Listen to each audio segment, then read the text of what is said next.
Hello, Internet. So have you ever outgrown a video game? I have.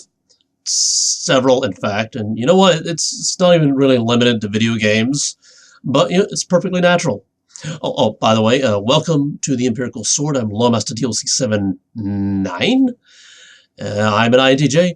I'm a gamer, and I talk about quite a few things.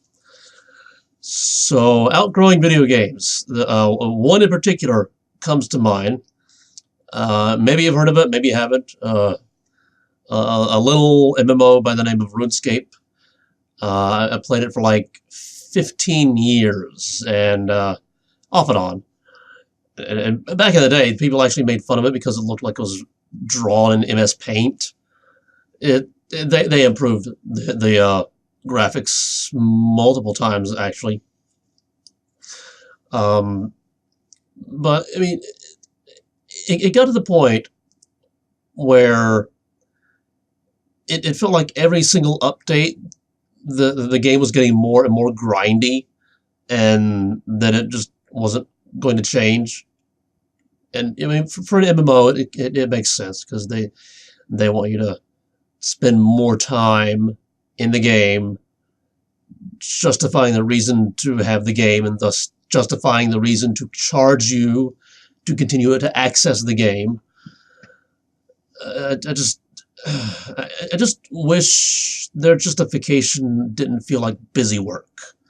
But that's yeah. I've already done a video on this. If you've not seen it, I don't like the grind, and it kind of got to the point where it was like I could either spend my time in RuneScape grinding away, or I could spend my time working on YouTube. And I can't do both at the same because I just don't have the time to do both. So I made a choice, and I had to kind of face the realization that RuneScape was no longer the game that I wanted it to be.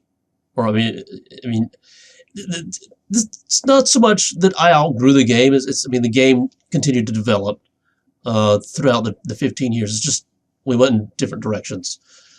Okay, so that's probably not a good example of outgrowing a game.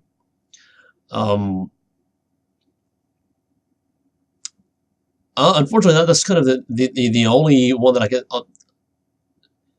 Super Mario Brothers. Back in the day, that was like the awesomest thing ever. I don't want to play it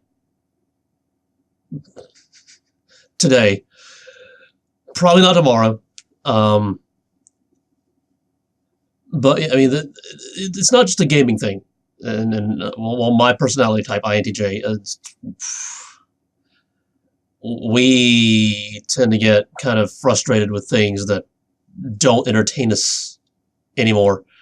Like back in the day, Tiny Toon Adventures, a show that probably most people have never heard of. Absolutely loved it. Can't stand it today. Animaniacs, that's okay, because that's my style of comedy, really. Well, except for the Great Wackarati, but I'm getting like super obscure now. But I mean, it's especially for INTJs, and probably some other personality types as well. It feels like we're maturing and growing up while the rest of the world is not. And that's kind of a very pessimistic way of looking at it. Let's try thinking of it a different way. Instead of we're growing up and the rest of the world isn't, we're just developing a little bit faster. We're becoming more well-rounded, more multifaceted people. That's what growing out of things signifies, that we're becoming better versions of ourselves. That's pretty much the message that I wanted to deliver with this little topic. If you liked it, and you think someone else might get something out of it, share. Don't be selfish. And you know what? I have this other playlist called School Doesn't Teach, where I talk about the things that school should be teaching but isn't. I kind of like throw in little hints and tastes of that here in this playlist. So if you kind of like this little message here, you'll probably like what's over there. There's probably a link like right over here on the screen right now on the end screen. Click on it, go there, check it out. School doesn't teach. We have to be the masters of our education. And you know what? If you also if you like this, subscribe and hit that bell icon, because that's how you get notified when I drop videos like this. And whatever you're watching next, I will see you then.